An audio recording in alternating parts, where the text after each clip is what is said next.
Good afternoon, everyone. My name is Fergus Harradence, and I'm the Deputy Director for Construction, Logistics, Airports and Water in the Department for Business and Trade. And one of my principal responsibilities in that role is to work with the construction sector to really embed better digital and information management practices within the industry to improve its productivity and performance. I'd like to start by thanking Fiona and Anne for the invitation to provide the closing speech at today's nima conference. It's been a great event, and I hope that all of you have found it worthwhile. What I want to do today is to set out why we are here and the case for change in relation to information management in the built environment, why the government supports this, and what the future steps are to realise the ambitions that we share with the industry. This means changing the two systems that we need to deliver this change. The system of systems that comprises the built environment, but also the system that is the construction and built environment sector and all of the people who work within it. Because better information management is critical to the productivity, the performance and the successful operation of both. If I start with the case for change, the built environment faces four key challenges between now and 2050. Firstly, in relation to infrastructure assets, many asset systems and networks are coming to the end of their lives and require replacement or significant modernisation. This applies to water, energy, communications, networks, and also the social infrastructure that supports education and healthcare services. As the global population increases, countries develop, we also need to increase investment in new infrastructure and to ensure that this is economically, socially and environmentally sustainable. And the amount of investment that needs to be made in the built environment is enormous. The OECD estimates that there is a need for investment of 2.5 to 3.5 trillion US dollars annually in order to maintain the trajectory to net zero and to support the delivery of the sustainable development goals across the world. The second challenge that the built environment faces is demographic change. The number of people aged over 65 will double by 2050, and by 2066 there will be 8.6 million more people aged over 65 than there are today.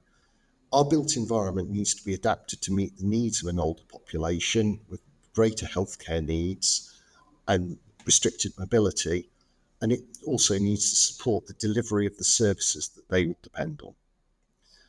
The third challenge is climate change.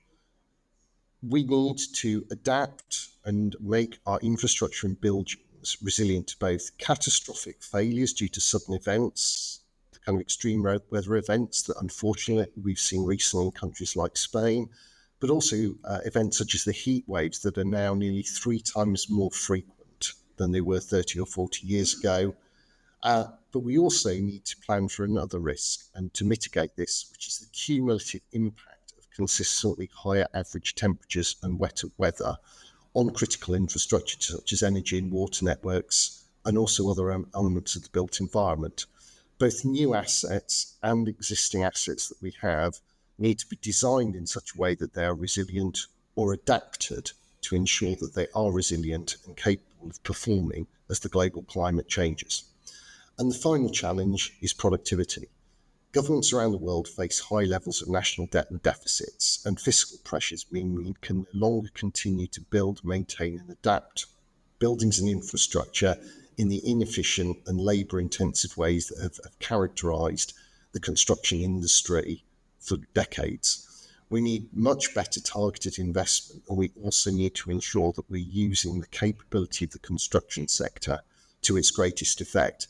And this is particularly true because the second aspect of demographic change will be the direct impact on the construction sector of an ageing population. A third of construction workers in the UK now are aged over 50, and it's reasonable to assume that they will retire over the course of the next 10 years. If they do that, it significantly reduces the capacity in the industry, as it's unlikely that we are going to be able to replace the people who retire with new entrants into the sector. The only solution is to make the current workforce much higher, more highly performing, much more productive and much more efficient. And that means making sure they're doing the right things at the right time in the the right ways. Digital technologies and information management are the key to us being able to do this.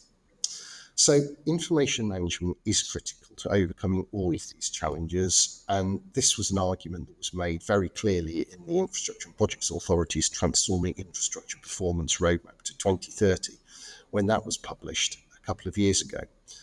High quality data and information about the built environment is absolutely essential to getting best value from assets, networks and systems over their life cycle.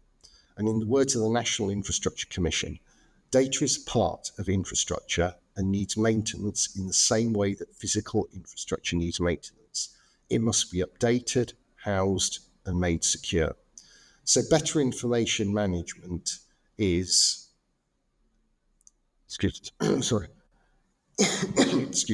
better information management is critical to enabling the UK to deliver the scale of investment and adaptation of infrastructure that's going to be required.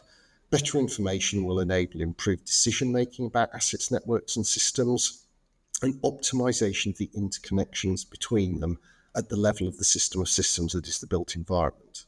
It's critical to productivity improvement because better information management will unlock the potential of emerging technologies such as artificial intelligence, digital twins, and better data analytics, and enable the combination of data on the built environment with other data sets about public and private sector services or the natural environment. Better information management will also support high quality and safe construction work. The golden thread of information for higher risk buildings requires detailed information sets which need to be digitalised. While the Building Safety Act only requires this for a subset of buildings and not at all for infrastructure, I think it is certain that this approach and this standard of information will be required for almost all built assets, not least because the investors in those assets, the owners of those assets, and the insurers of those assets will demand it and expect this to be delivered. And better information management will also enable us to accelerate the design and delivery of construction projects, both new ones and also the repair and maintenance projects through better supporting the design and also the off-site manufacturing within the construction sector. Better information management is essential to unlocking the benefits of product platforms for built assets, shortening and simplifying the supply chain, and shifting the balance of activity from site to factory.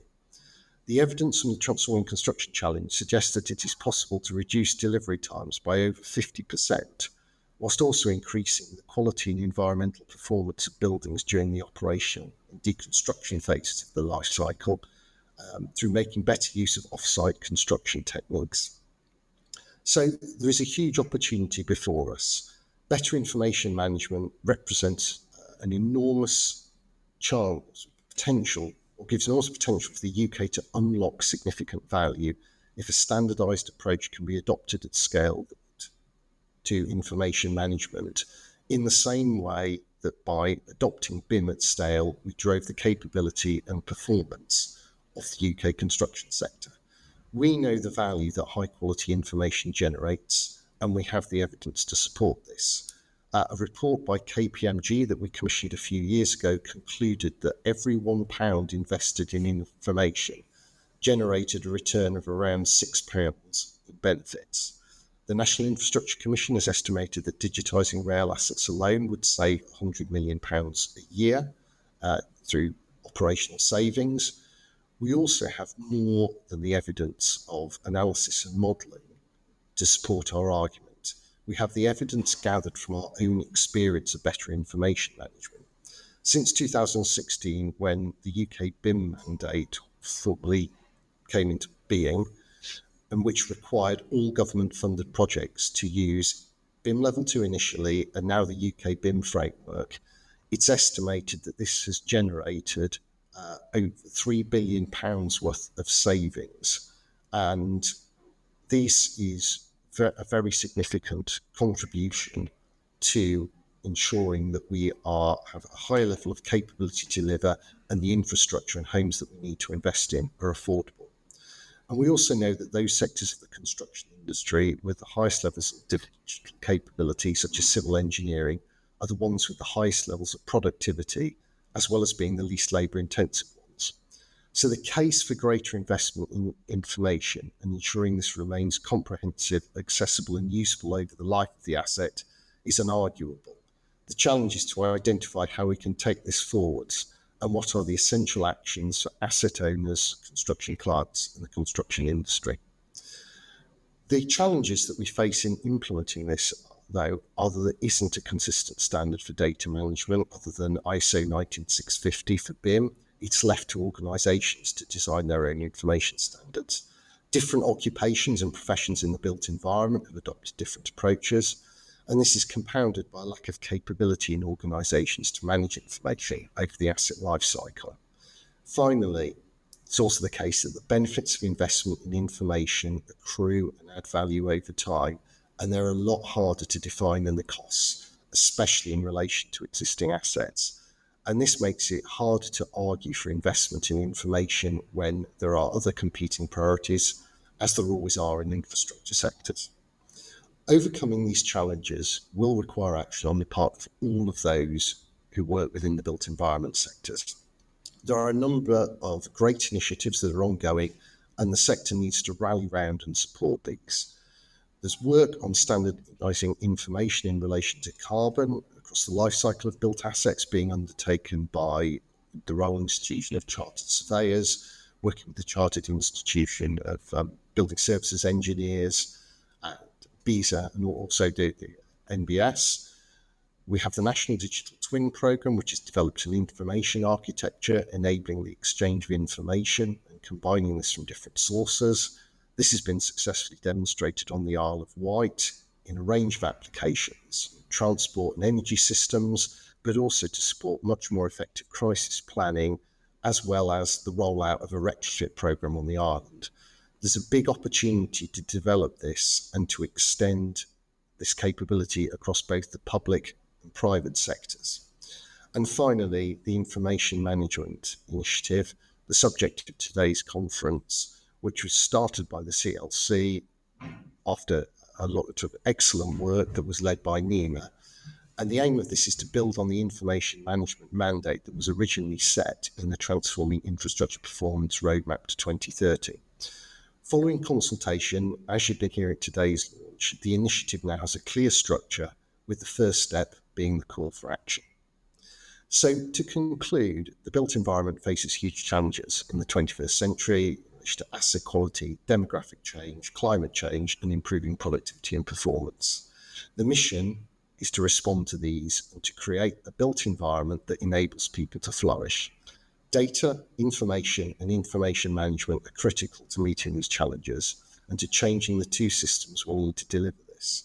The complex system of systems that is the built environment, and the complex system is the construction and built environment sector. We know that better information management creates significant value. The case for change has already been made, but these opportunities can only be seized if the industry takes action and supports the initiatives which are underway that aim to embed the change we need and open the scope to use the next generation of technologies to enhance the built environment for future generations. So I would urge you all to respond to the call for action to support the Information Management Initiative launched today. Led by the Construction Leadership Council and managed by nima, this initiative has the potential to underpin the much needed changes that I've spoken of, helping to convene, connect and coordinate the many activities occurring across the sector to drive maximum value and optimise outcomes. I will finish by saying thank you again for inviting me to give the closing address at today's excellent conference, and I'd like to hand back to Anne and Paul to finish today's event. Thank you.